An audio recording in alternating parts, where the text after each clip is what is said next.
In today's video, I'm going to explain the next event coming to Clash of Clans that will allow you to unlock a new Royal Champion epic ability for free. What's going on, my friends from Clash of Clans? It is time for the Toyshop Throwdown event. Starting on December 11th, all Town Hall 6 and above players will open the game to a dialogue from the Goblin Maker telling you to raid villages to collect cogs for the Rocking Reindeer.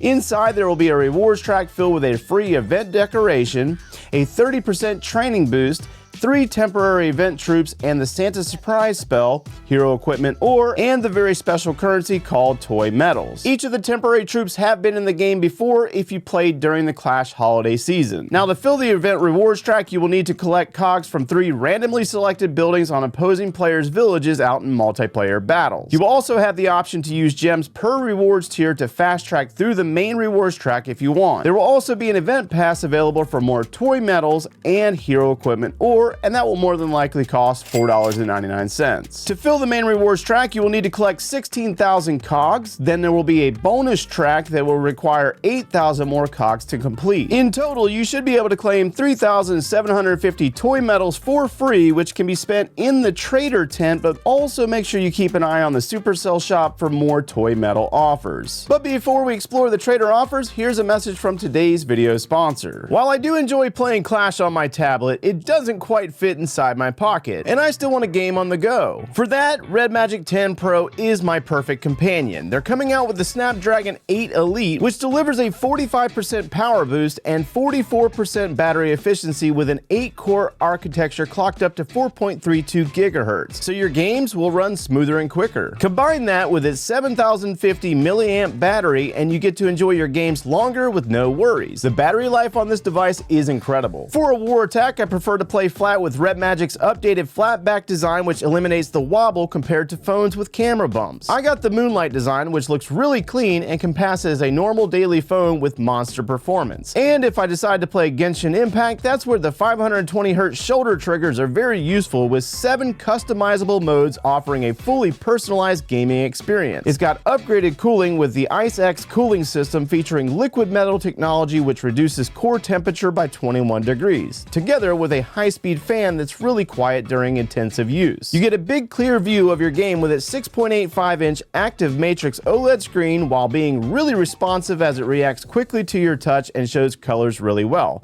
even in low light settings. The camera bumps might be gone, but it still comes with upgraded cameras that capture clear and sharp images. You're getting a 50 megapixel main camera and an ultra wide angle camera that's perfect for taking pictures of day-to-day life. One thing I really appreciate about this phone is how they made it better for one-handed use. All of the buttons are on the right side, so they're easy to reach. This includes the volume and power buttons and the game space slider. The Red Magic 10 Pro is really impressive. If anyone I know is looking for a gaming phone today, I'd highly recommend this one. You can buy it by clicking the link down in the description, and a huge thanks to Red Magic for sponsoring today's video. Jumping into the trader tent, we got the Toyshop Throwdown section, and the first prize is going to be the Electro boots, which will be the Royal Champion's new epic ability for 3,100 Toy Medals. Now with this one, I want you to think Electro Titan. When assigned to the Royal Champion, it is a passive ability which periodically damages everything around the Royal Champion, which will also include those pesky skeletons from the skeleton traps, which tends to slow down the Royal Champion when she's targeting defenses. At its maximum level of level 27, it's going to have a 250 point aura damage per second, 60 points of self-healing per second, and 700 points of hit point increase when it's in effect. However, there's also other options like this really pretty decoration called the Snow Globe and the Clockwork Choir, which seems very interesting. It's going to be like those ugly hero skins that we have in the game right now. Starry Ore, Glowy Ore, and Shiny Ore. And then, of course, there's the options for the other hero equipment options like Giant Gauntlet, Frozen Arrow, Fireball. There's also going to be Runes of Golden Elixir, books like the Book of Building, Book of Fighting, Hero books, Shovel of Obstacles if you need to relocate your Christmas tree, which I tend to do each year. And then we also have potions like the Builder Potion, Wall Rings, Power, Research, Pet, and the Builder Star Jar, as well as the other lower priced options. Then there's going to be a couple of clan house parts for Clan Capital if you're into, upgrading upgrading that and making it look pretty. And then there's also 3 options for gold elixir and dark elixir. Now, when it comes to those electro boots, I was thinking of ways that we could pair it with other pieces of equipment. So I did do an attack that had the electro boots paired with the Hog Rider puppet, which worked out really nicely. But then we also created this attack that had the electro boots with the haste vial. In my thought process here, the aura is around the royal champion, which means that she needs to be in between buildings to damage other buildings,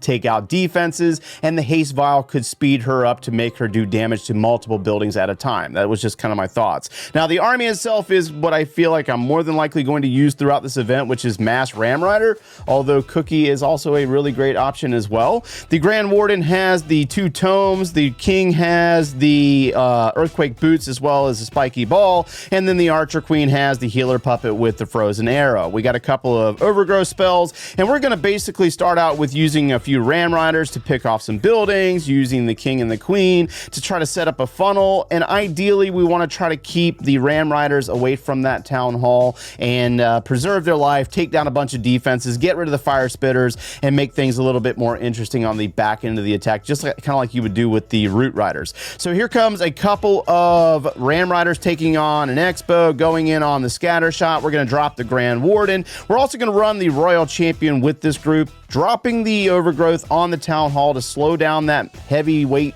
weapon. And then we got our troops moving through the core of this base. We're going to drop a clone as well as the Warden's ability. The Giga Bomb's going to go off, but I feel like that's kind of weak anyways. And then we're also going to drop a Battle Drill that's going to kind of help on the back side of the base. Now, we're getting to the section where we're about to use the Royal Champion's ability, and you'll notice that she's going into the Fire Spitter. There's an Expo, there's a Wizard Tower, there's also a multi-Archer Tower over there, and there goes her ability. We got her haste up, and she's going to take on the Expo, go into the Wizard Tower, go over into the multi-Archer Tower, which we got rid of because of the Overgrowth spell for a second, and she's going to continue to travel, doing damage to those resource buildings on the outside. The rest of our troops have kind of traveled to the right side, and they're going to be really kind of focused on cleaning up trash buildings, but that Royal Champion is going to be able to survive because of the Spirit Fox attachment, taking on the defensive King, also helping out with some back-end defenses, roasting skeletons from skeleton traps, and she's going to take on the Town Hall and take it down